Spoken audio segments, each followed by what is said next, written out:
When you think of the Bible, what's the first thing that comes to mind? For a lot of us, it's the beginning, the first word, the ultimate origin story.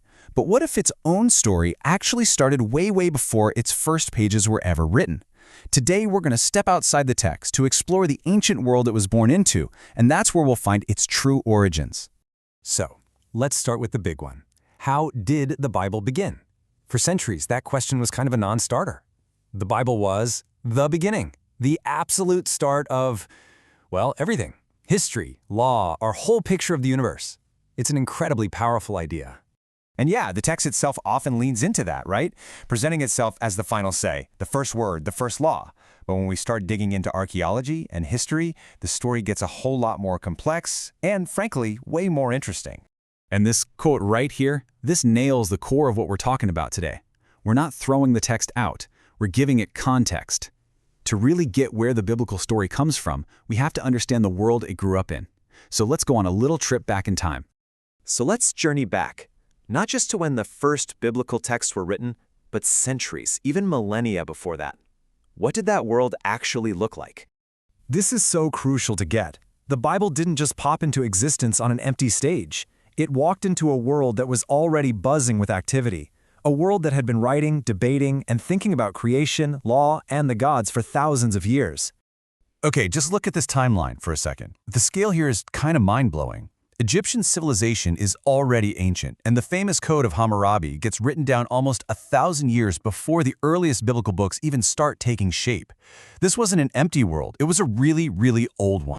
And it was an incredibly sophisticated world too.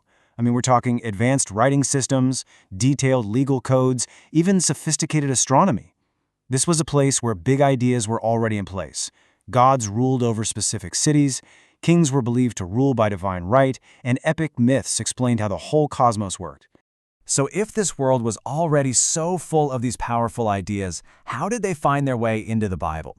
Well, it wasn't just a simple copy-paste job. The process was way more subtle and honestly way more fascinating. Now, our modern brains might immediately jump to one word, plagiarism. But that's just not the right way to think about it. Back then, ideas were kind of like the air you breathe. They circulated everywhere through trade, war, and just plain cultural contact. Stories were absorbed and retold and tweaked over generations until nobody could even point to where they started. They just became part of the fabric of your world. Here's an analogy that I think really helps. Think about a game-changing musician. They don't invent musical notes, right, or the concept of rhythm. They inherit this whole musical language that already exists, and their genius is in rearranging those notes into something that feels completely new and incredibly powerful. That is exactly what was happening with ideas in the ancient Near East. So this whole process has a name, cultural inheritance. It's this way traditions just soak up the stories, symbols, and big ideas from the world around them. It's almost like osmosis.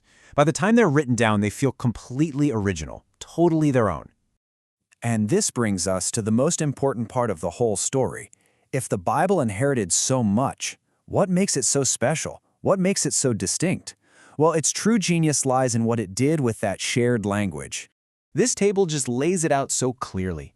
The Bible takes these common themes from the neighborhood and totally reframes them. So the idea of creation emerging from chaos, that was everywhere.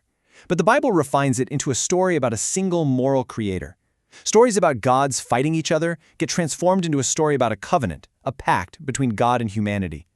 The idea that every city has its own god gets reinterpreted to support a totally different kind of leadership. And that right there, that is the core takeaway. The Bible's true, radical innovation wasn't inventing a whole new set of ideas from thin air. It was taking the shared symbolic language of its time and reinterpreting it in a way that would literally change the world. So, what's the bottom line here? Why is it so important to understand all this history? First, and this is absolutely critical, knowing this history doesn't diminish the Bible's importance one bit. In fact, you could argue it does just the opposite. What it does, it shows us that the Bible is part of a much larger human story. It's one powerful, influential voice in an ancient conversation we've been having for thousands of years about who we are, where we came from, and how we ought to live. And ultimately, this context helps explain why these stories have had such staying power. It's because they tap into these deep, ancient questions and themes that human beings have been wrestling with since the very beginning. The Bible's power doesn't come from being completely out of the blue.